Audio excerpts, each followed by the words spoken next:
opponent is, and then I'm going to talk for a minute, turn it over to them. Jeremy, you want to go next? State Senator, 29th District. Appreciate everyone joining here today and keep on the field. Okay. Ann Wheeler. Hi, Ann Wheeler, Democratic candidate for chair of the Prince William County Board of Supervisors. Maggie Kenny. Introduce yourself real quick. Maggie Hansford, Democratic candidate for Brentsville District. Kenny Bodie, Democratic candidate for the Occoquan District. William. Elaine Sheikh, running for Board of County Supervisors of the 4th District and Democratic nominee. Thank you for coming up. Great. We're expecting a couple of more elected officials to get here in a minute, but as many of you know, we have multiple races going on in Prince William County right now. We have 7 races for supervisor, including the county board chairman, which we're going to talk about in a second. There are 5 state senate races, 3 of which are contested, 6 state delegate races. We have the race for Commonwealth Attorney. We have the race for Prince William County Sheriff. We also have 6 or 7 school board races that are on the ballot right now. And we're right here now today to talk about some the Republican nominee for county board chairman, John Gray, who has a history of some very horrific things that he said, which we think voters need to continue to ask questions about, and everybody running for office needs to have a clear position on. From my point of view, the Republican Party in Prince William County has nominated a misogynistic, bigoted racist to lead the county government. And that's important because every single one of us who's standing here are going to have to work with this guy if he were to actually win the race. Even though we serve in the state legislature, some of us serve in the state legislature, we have to work with county government on things ranging from transportation to education to human services, everything else. Our county board candidates would have to work with him if he were to win, if they were all to win and he were to win. And obviously, anybody running for school board does, as well as Commonwealth Attorney and clerk. And this county is now about 55% minority. It's a county that's 23% foreign-born.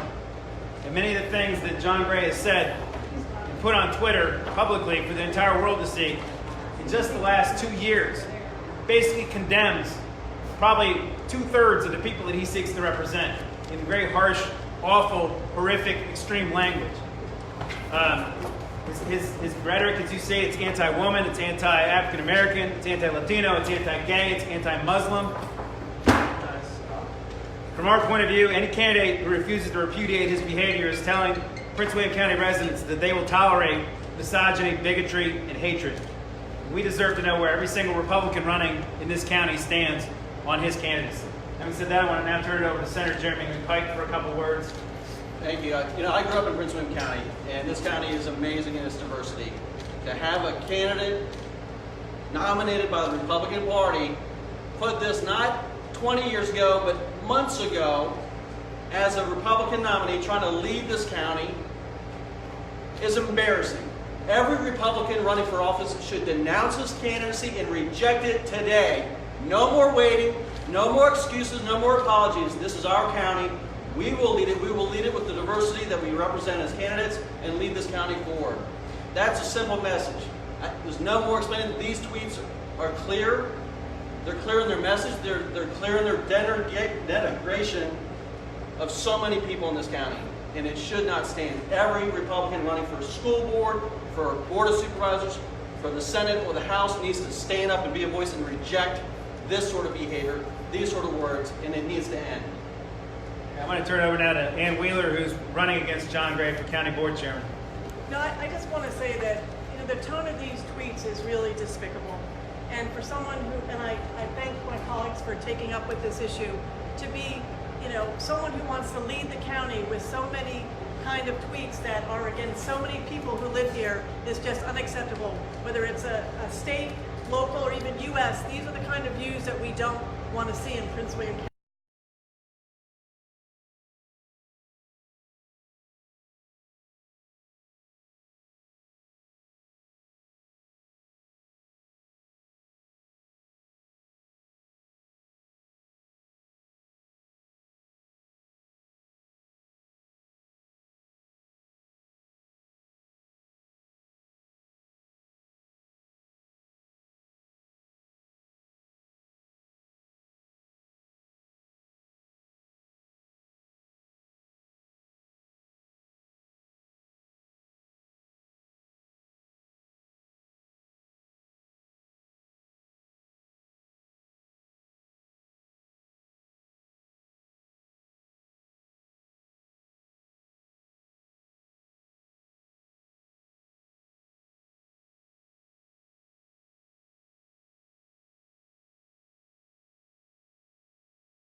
sexual assault. In short, we have someone who's not only unfit to hold any elected office, but especially elected office of the most diverse community in the all Commonwealth of Virginia. Moreover, my Republican opponent, up until now, has remained completely silent. It's been 2 days since these tweets made air. And I call upon her to repudiate him, cease any cooperation with him, and publicly disparage him as well. Thank you. Okay, next month.